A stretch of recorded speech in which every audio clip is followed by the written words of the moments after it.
going to look at equations in which we can substitute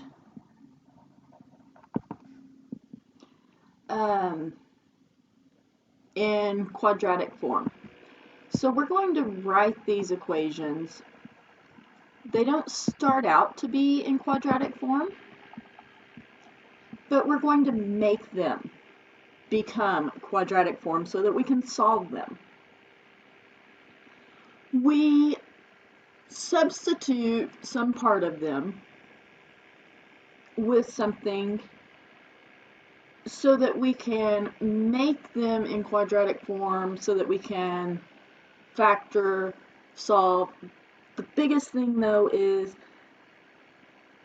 we have to remember to go back and solve for that item that we substituted.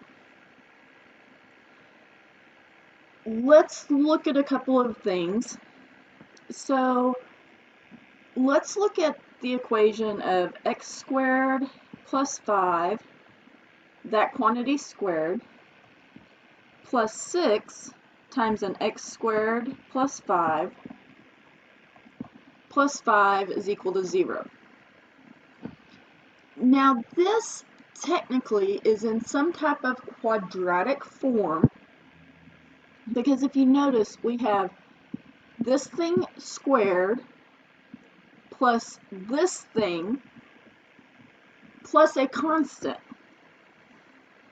So when we write it in order, we have something squared.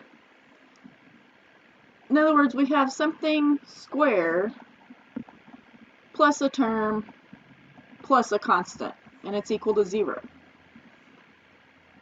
So what we're going to do is we're going to let, and usually we use the variable u equal whatever is squared here. So we're going to let u equal x squared plus 5. And so I'm going to replace this thing with a u. So I'm going to do this, and now you will notice this squared plus a 6 this plus 5 equals 0. Now I have a quadratic equation. What we're looking for is something in which I have it squared and then I have it a single value and then I have a constant. And so I'm looking to see what can I replace to get it into this format. Because once I do this, then I can look at, okay, I have square plus something.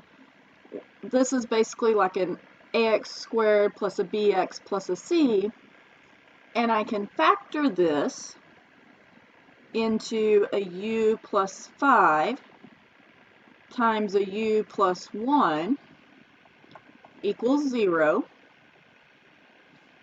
So I get u plus 5 equals 0 and u plus 1 equals 0.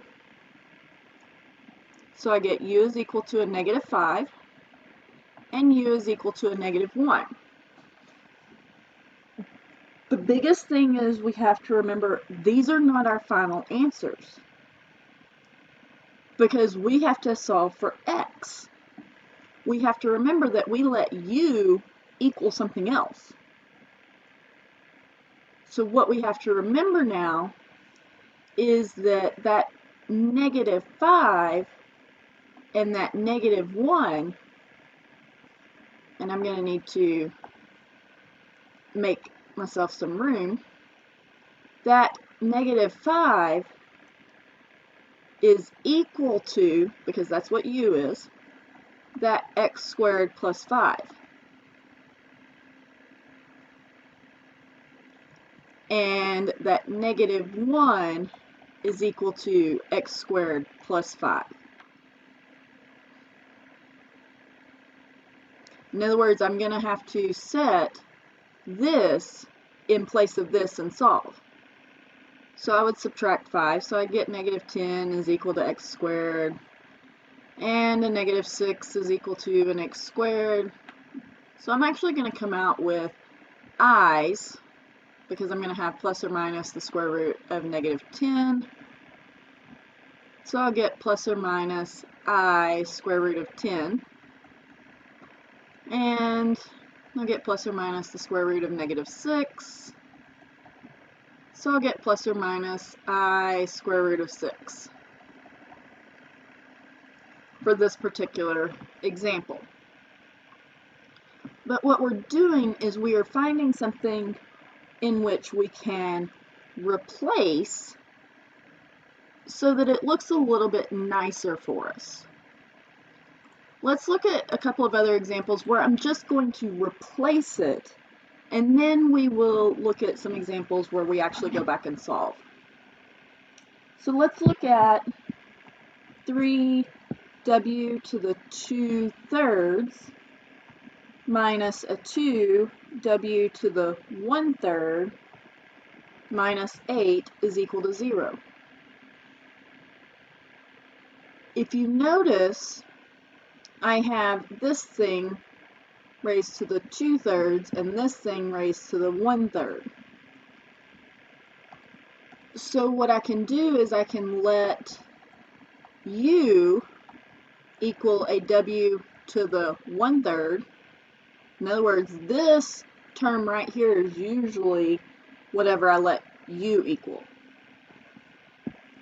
So this would be u to the 1st, and this one is going to be u squared, because 1/3 times 2 is a 2/3. And then the rest of my equation, I would bring everything else down, and then I could solve it.